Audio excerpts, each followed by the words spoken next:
Selamat datang, hari ini kita bakal bedah tuntas satu bab yang menurut saya penting banget dari buku Stop Selling and Start Leading. Betul sekali. Sumber yang Anda bagikan ini fokus pada satu ide besar. Gimana caranya Anda, para penjual, bisa berubah dari sekedar penyedia barang jadi pemimpin yang benar-benar dipercaya klien. Dan kita akan langsung lompat ke intinya, yaitu bab 8. Bereksperimen dan mengambil risiko. Nah, itu dia. Ini bagian dari kerangka yang lebih besar yang disebut menantang proses. Menantang proses. Kedengerannya agak besar dan mengintimidasi ya. Bisa jadi, tapi intinya sederhana kok. Gimana caranya kita nggak cuma main di zona nyaman atau ngikutin cara lama terus-terusan? Oke. Dan yang menarik, bab ini mecahnya jadi dua langkah yang jauh lebih praktis. Pertama, menciptakan kemenangan-kemenangan kecil. Betul. Dan yang kedua, belajar dari pengalaman. Saya penasaran, gimana sih buku ini mengaplikasikan dua ide ini secara nyata buat Anda di lapangan? Nah, ini yang keren. Buku ini nggak cuma bilang, ayo berani ambil resiko. Justru sebaliknya. Oh ya? Buku ini ngasih kerangka biar resiko itu nggak jadi sembrono. Ini yang sering salah kaprah. Masuk akal. Pengambilan risiko di sini itu soal inovasi yang terukur. Sebuah pendekatan yang terstruktur. Jadi bab 8 ini tuh kayak peta loh. Peta untuk mengubah tantangan jadi petualangan. Dan mengubah resiko jadi imbalan, saya suka itu. Tepat. Biar kita lebih kebayang, buku ini langsung ngasih kita satu studi kasus yang menurut saya pas banget. Ah ya, kisah tentang Mary Fletcher kan?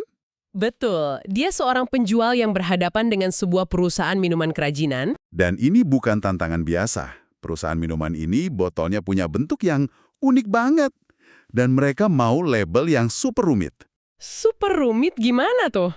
Bayangin aja, labelnya harus tipis, harus pas ngikutin lekuk botol, warnanya harus cerah banget, nutupin 360 derajat. Dan yang paling susah, sambungannya harus nyaris nggak kelihatan. Persis. Masalah utamanya ada di sini. Mereka ini klien kecil. Pesanannya cuma 30.000 unit per tahun. Padahal, spesifikasi serumit itu biasanya buat pesanan jutaan unit. Nah, beberapa pemasok sebelumnya udah coba dan ya angkat tangan. Kalau Anda di posisi Medi, apa yang Anda lakuin? Mungkin kebanyakan dari kita bakal bilang, maaf nggak bisa, atau nawarin solusi standar aja kan? Tepat. Itu jalan yang gampang. Tapi, tim Medi melakukan hal sebaliknya. Mereka lihat ini bukan sebagai masalah. Tapi sebagai? Sebagai sebuah proyek rekayasa yang menantang, disinilah esensi menantang proses itu keluar. Jadi mereka nggak langsung bertaruh besar sekali jalan? Enggak sama sekali. Sebaliknya, mereka bikin serangkaian eksperimen kecil. Bolak-balik ke papan gambar, coba bahan beda, pakai berbagai alat penjamin mutu. Wah, detail banget ya. Sampai mereka nguji ketahanan warna di bawah kondisi cahaya yang beda-beda. Jadi ini bukan soal nekat, tapi soal trial and error yang sangat terkontrol. Betul sekali. Setiap langkah kecil adalah sebuah eksperimen. Mereka terus modifikasi sampai akhirnya berhasil. Dan hasilnya? Luar biasa. Penjualan perusahaan minuman itu meroket lebih dari 3 kali lipat. Sampai 100.000 botol di tahun berikutnya. Dan ada bonusnya. Karena tingkat kesulitan pekerjaan itu, perusahaan Medi menang penghargaan industri yang sangat bergengsi. Kisah ini jadi fondasi yang sempurna buat dua ide utama yang akan kita bedah ini. Kemenangan kecil dan belajar dari pengalaman. Oke, ayo kita bedah yang pertama. Menciptakan kemenangan-kemenangan kecil. Buku ini mendefinisikannya sebagai hasil yang konkret, tuntas, dan terimplementasi dengan tingkat kepentingan sedang. Kalau buat penjual, ini artinya banyak hal. Contohnya? Berhasil dapat jadwal meeting pertama, itu kemenangan kecil. Dapat komitmen klien buat ikut demo produk, itu kemenangan kecil. Bahkan sesederhana email Anda dibalas dan konten yang Anda kirim dibaca. Jadi setiap iya kecil itu ngebangun jalan menuju ya yang besar. Nah, yang menarik di sini bukan cuma soal momentum. Ini soal dopamin. Oh, kita masuk ke biologi nih. Sedikit. Setiap kali kita atau klien kita meraih kemenangan kecil, otak kita ngeluarin sedikit dopamin. Zat kimia yang bikin kita puas dan termotivasi.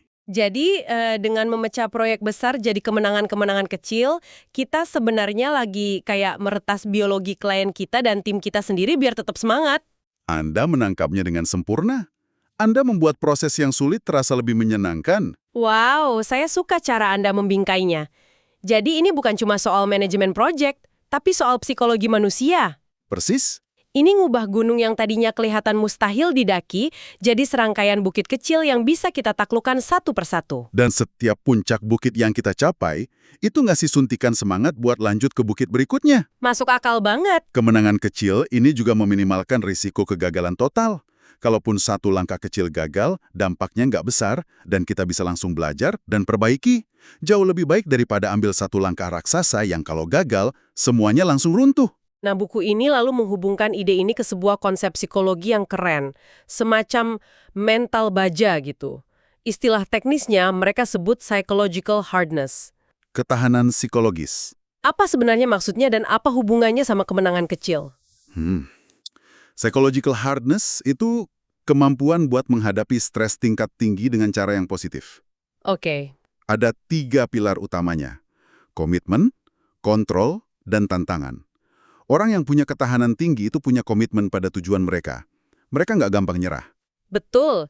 Mereka merasa punya kontrol atas hidup mereka, bukan jadi korban keadaan. Dan yang paling penting, Yang ketiga, mereka melihat kesulitan bukan sebagai ancaman, tapi sebagai tantangan yang harus diatasi. oke, komitmen, kontrol, dan tantangan. Gimana ini nyambungnya sama kemenangan kecil? Setiap kemenangan kecil yang Anda raih, itu memperkuat ketiga pilar itu. Kemenangan kecil ngebuktiin kalau komitmen Anda ada hasilnya. Dapat validasi gitu ya? Dan kemenangan kecil ngasih Anda perasaan kontrol, kalau tindakan Anda tuh ada dampaknya. Dan mengubah cara pandang kita dari ini masalah besar, jadi oke, ini tantangan yang bisa saya pecahkan selangkah demi selangkah. Tepat.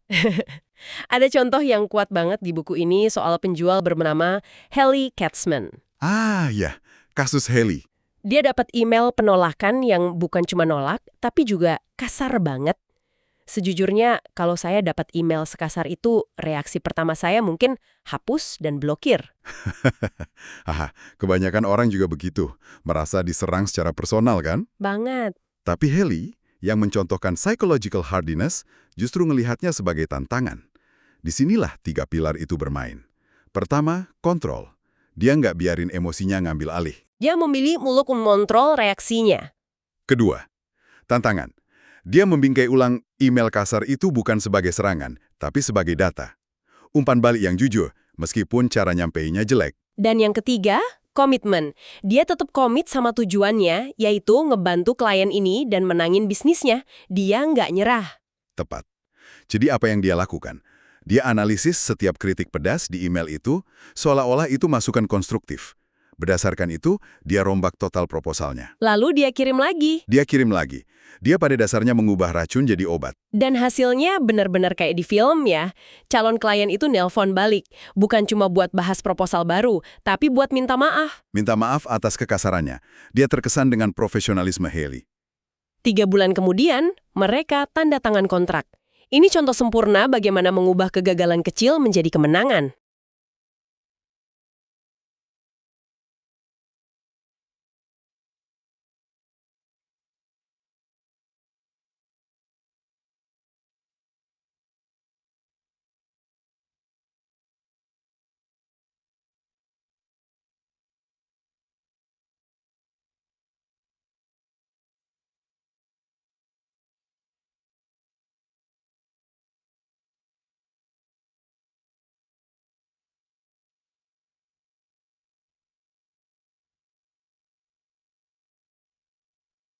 Dan itu membangun ketahanan.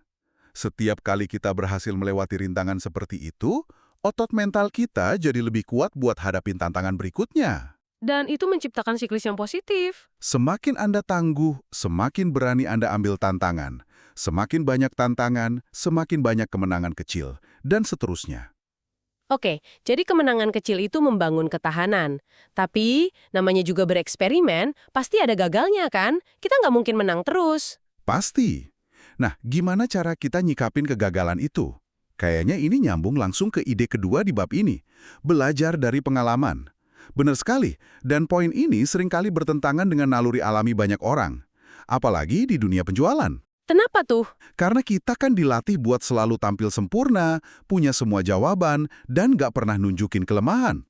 Buku ini nantang pemikiran itu habis-habisan. Iya sih, ada tekanan buat selalu menjual kesuksesan. Ngakuin kesalahan rasanya kayak nunjukin kelemahan yang bisa dimanfaatin. Tapi buku ini bilang nyembunyiin kesalahan justru lebih bahaya. Jauh lebih bahaya. Kenapa begitu? Ada 3 kebenaran penting di baliknya. Pertama, dan ini yang paling krusial, klien Anda kemungkinan besar udah tahu ada yang nggak beres. Mereka nggak bodoh. Sama sekali. Pura-pura semuanya baik-baik saja, padahal jelas ada masalah, itu menghancurkan kepercayaan jauh lebih cepat daripada kesalahan itu sendiri. Jadi mendingan proaktif dan jujur ya. Betul. Bilang aja, oke, kami bikin kesalahan di sini, dan ini rencana kami buat memperbaikinya. Itu justru ngebangun keyakinan kalau Anda itu mitra yang bisa diandelin. Itu masuk akal. Transparansi lebih berharga daripada ilusi kesempurnaan. Kebenaran yang kedua apa? Kedua, ketika Anda mengakui kesalahan, Anda sebenarnya lagi netapin standar kepemimpinan. Anda nunjukin ke tim dan klien Anda kalau di lingkungan ini, ambil risiko itu aman. Oh, jadi kegagalan bukan akhir dari dunia? Tapi sebuah kesempatan buat belajar. Ini menciptakan iklim psikologis yang aman, di mana inovasi dan eksperimen bisa berkembang. Tanpa itu, semua orang bakal main aman, nggak akan ada kemajuan. Ini kayak ngasih izin buat klien buat berani coba hal baru bareng kita ya. Dan yang ketiga? Ketiga, dan ini mungkin kedengeran paradoks, menunjukkan kerentanan, itu bikin Anda lebih bisa dipercaya. Gimana tuh? Saat Anda ngaku kalau Anda nggak sempurna, Anda nggak tahu segalanya, Anda jadi lebih manusiawi, lebih mudah didekati. Hubungan Anda dengan klien geser dari sekedar transaksional jadi relasional. Jadi ini semua tentang menciptakan iklim buat belajar. Ini bikin saya mikir tentang konsep learning agility atau ketangkasan belajar. Apa itu yang dimaksud di sini? Anda menangkap esensinya dengan sempurna. Ketangkasan belajar, menurut buku ini, adalah kombinasi dari kemauan dan kemampuan buat, ya terus-terusan nyari tantangan baru, Dan aktif minta umpan balik buat berkembang. dan yang paling krusial, meluangkan waktu buat refleksi dari pengalaman, baik sukses maupun gagal, buat narik kesimpulan praktis. Oke, tapi aktif minta umpan balik itu gampang diucapin tapi susah dilakuin. Apalagi kalau dari klien yang baru aja nolak kita, kayak kasus Hailey. Ada tips spesifik nggak dari buku ini? Pertanyaan bagus banget. Kuncinya ada di cara Anda membingkainya. Jangan tanya, kenapa Anda nolak kami? Itu kedengaran nuduh. Bikin defensif ya? Biar kami bisa jadi lebih baik di masa depan, boleh saya tahu aspek mana dari proposal kami yang paling nggak sesuai, atau apa yang bisa kami lakukan secara berbeda? Jadi fokusnya bukan pada kesalahan Anda nolak saya, tapi pada gimana saya bisa belajar dari proses ini. Ini ngubah dinamikanya ya. Tepat. Anda memposisikan diri sebagai seorang pelajar, bukan penjual yang kalah. Dan ketika Anda, sebagai penjual atau pemimpin, konsisten mencontohkan keterbukaan ini, Anda menciptakan iklim kepercayaan yang luar biasa. Dan pada akhirnya ini menciptakan apa yang disebut buku ini pengalaman koneksi yang luar biasa. Klien nggak cuma beli produk Anda, mereka membeli kemitraan dengan seseorang yang bisa mereka ajak tumbuh dan belajar bareng. Jadi kalau kita rangkum nih, apa artinya semua ini buat Anda yang dengerin?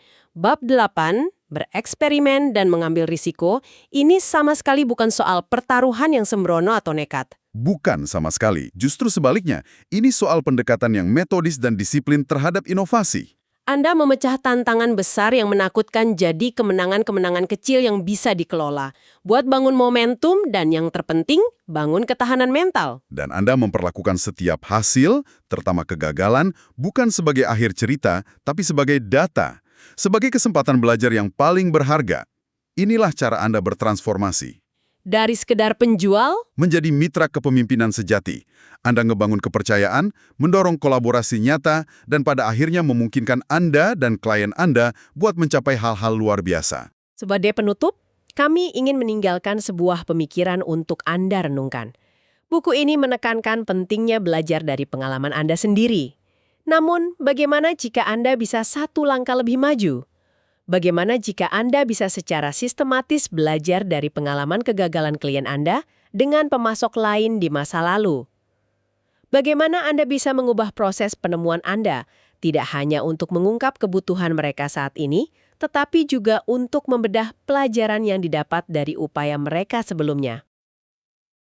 Bagaimana Anda bisa mengubah sejarah kemunduran mereka menjadi cetak biru bersama untuk kemenangan kecil pertama Anda?